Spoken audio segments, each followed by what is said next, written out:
안녕하세요.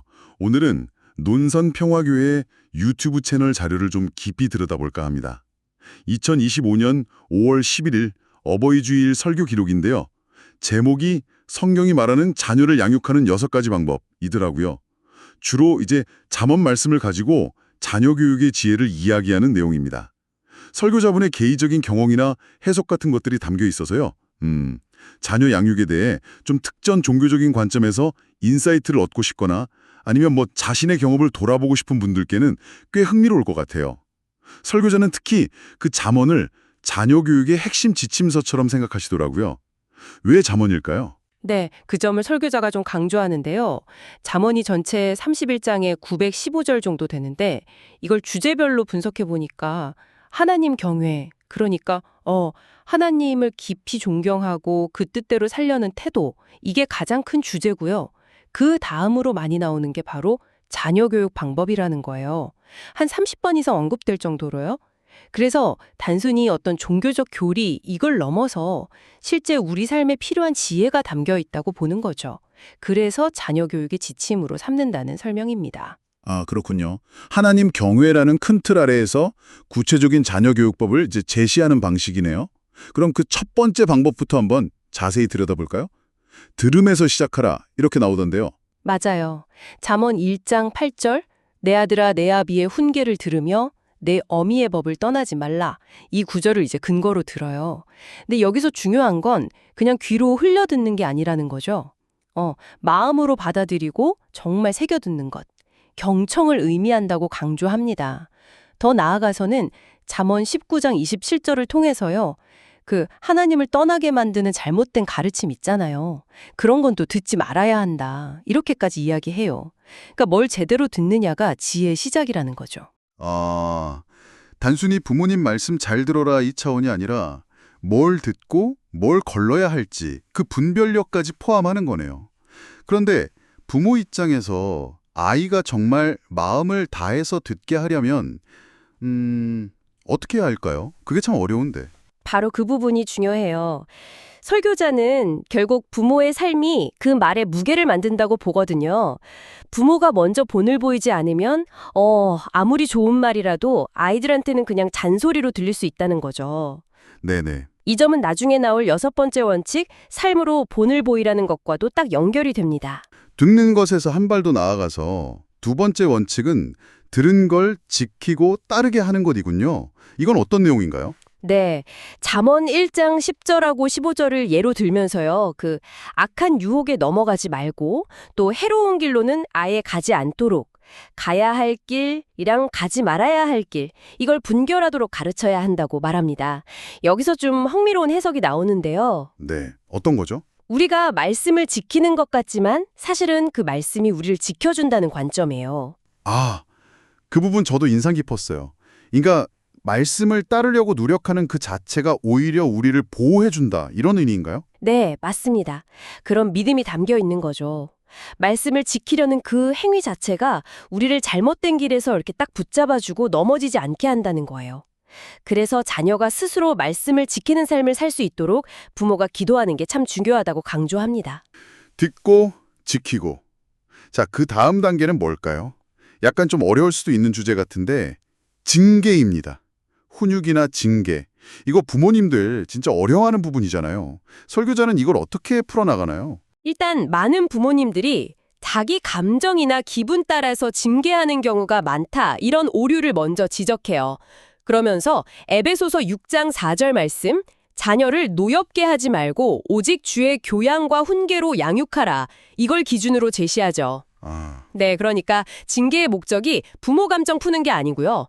자녀를 바른 길로 이끌기 위한 하나님의 교훈, 거기에 근거해야 한다는 거죠. 자녀를 노엽게 하지 않으면서 훈계한다. 와, 그 균형 잡기가 정말 쉽지 않겠는데요? 그렇죠. 그래서 잠언 15장 5절도 인용하는데요. 징계를 달게 받는 자는 슬기를 얻느니라는 말씀이에요. 징계가 그냥 벌이 아니라 지혜를 얻게 하는 과정이라는 걸 강조하는 거죠.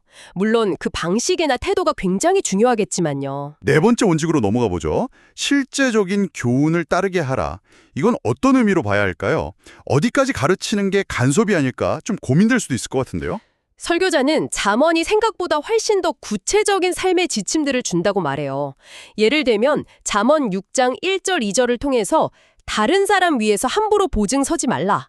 이런 아주 현실적인 재정 조언까지 언급하거든요. 와, 정말 실질적이네요. 보증 문제, 이거는 뭐 예나 지금이나 큰 문제잖아요.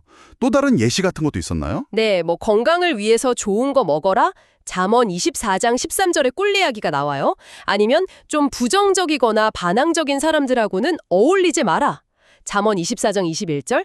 이런 관계에 대한 조언 같은 것도 제시합니다. 그러니까 단순히 신앙 원리뿐만 아니라 뭐 재정, 건강, 인간관계 이런 삶의 구체적인 영역에서 지혜롭게 판단하고 행동하는 법. 이걸 가르치라는 의미로 볼 수 있죠.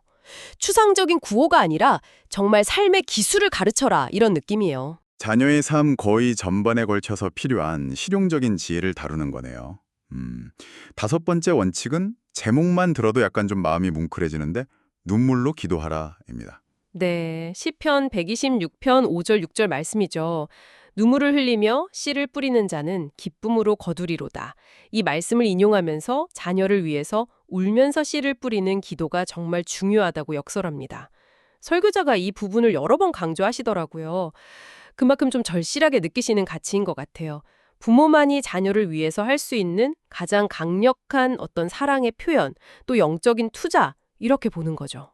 예수님이 예루살렘 여인들한테 당신 위해서 울지 말고 자녀를 위해 울라고 하셨다는 말씀, 누가복음 말씀까지 인용하면서 그 중요성을 이야기하시더군요.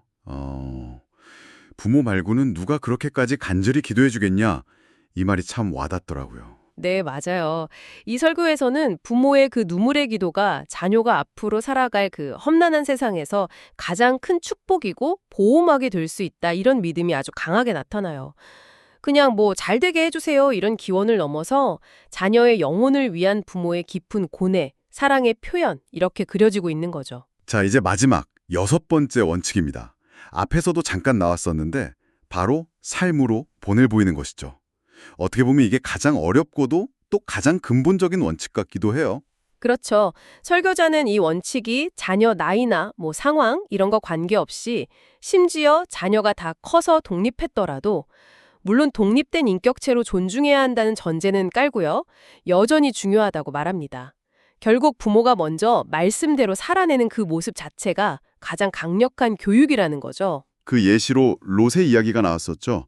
소돔과 고모라 멸망 직전에 사위들한테 경고했는데 사위들이 농담으로 여겼다는. 네, 창세기 19장 이야기인데요. 설교자는 그걸 롯의 평소 삶이 그 말에 어떤 신뢰감, 무게감을 실어주지 못했기 때문이다. 이렇게 해석을 해요. 또 다른 일화도 소개하는데 평소에 막 술 마시고 싸우고 그러던 아버지가 어느 날 자녀를 위해 기도해 주려고 하니까 아이들이 피식 웃어버렸다는 거예요. 그런데 그 아버지가 나중에 진심으로 회개하고 삶을 바꾸니까 그 후에는 자녀들이 아버지 기도를 진지하게 받아들였다는 거죠. 결국 말이 아니라 삶으로 증명해야 한다. 이 말씀이시네요. 만약 자녀가 말씀을 잘 안 듣는다면 어쩌면 부모인 내 삶에 뭔가 본이 부족한 건 아닌지 돌아보게 만드는 그런 성찰로 이어지네요. 정확합니다. 부모의 삶이 곧 자녀에게 전달되는 가장 강력한 메시지다. 이 점을 아주 구체적인 이야기들을 통해서 보여주고 있습니다. 자, 이렇게 6가지 원칙을 다 살펴봤습니다.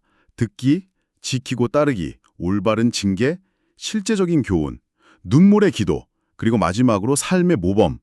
이 이야기들을 쭉 들으시면서 각자의 경험이나 생각과 좀 연결되는 지점들이 있으셨을 것 같아요. 네, 오늘 살펴본 설교는 어떤 특정 신상적인 관점에서 자녀 양육에 대해 굉장히 체계적이면서도 또 깊이 있는 틀을 제공하고 있다고 볼 수 있습니다. 잠언이라는 성경의 지혜 문학을 중심으로 해서 구체적인 성경 구절들, 그리고 설교자 개인의 경험, 또 롯이나 그 회개한 아버지 같은 생생한 이야기들이 잘 어우러져 있죠. 성경에 답이 있다는 그 확신 아래에서 뭐 영적인 원리뿐만 아니라 아까 말씀드린 보증 문제나 친구 관계 같은 아주 현실적인 조언까지 다 포함하고 있다는 점이 상당히 인상적입니다. 설교자는 마지막으로 자녀 문제 때문에 그냥 걱정만 하고 있지 말고 오늘 나눈 이 원칙들, 특히 그 눈물의 기도와 삶으로 본을 보이는 노력을 지금 당장 시작해보라고 격려합니다. 또 어려움에 부딪힐 때마다 잠언 같은 말씀을 통해서 지혜를 구하라고도 조언하고요. 네, 부모의 신앙적인 실천, 또 삶의 태도가 자녀 양육에 정말 결정적인 영향을 미친다. 이 메시지가 아주 강력하게 전달되는 것 같습니다. 여기서 한 걸음 더 나아가서 이런 질문을 좀 던져볼 수도 있을 것 같아요. 이 설교는 부모의 모범을 굉장히 중요하게 이야기하잖아요. 그런데 실제로 한 사람이 성장하는 데 있어서 부모의 영향력이란 게 어느 정도일까? 각자의 경험이나 주변을 돌아봤을 때 말이죠. 부모 말고도 뭐 또래 집단이라든지 학교나 사회 환경, 아니면 그 아이가 타고난 기질 같은 다른 요인들도 많잖아요. 그런 것들과 비교했을 때 부모의 영향력은 어느 정도 무게를 가질까? 이 설교의 가르침을 바탕으로 한번 각자의 삶 속에서 그 의미를 곱씹어 보는 것도 괜찮은 성찰이 될 것 같습니다. 오늘 저희와 함께 이 깊이 있는 이야기에 귀 기울여 주셔서 감사합니다.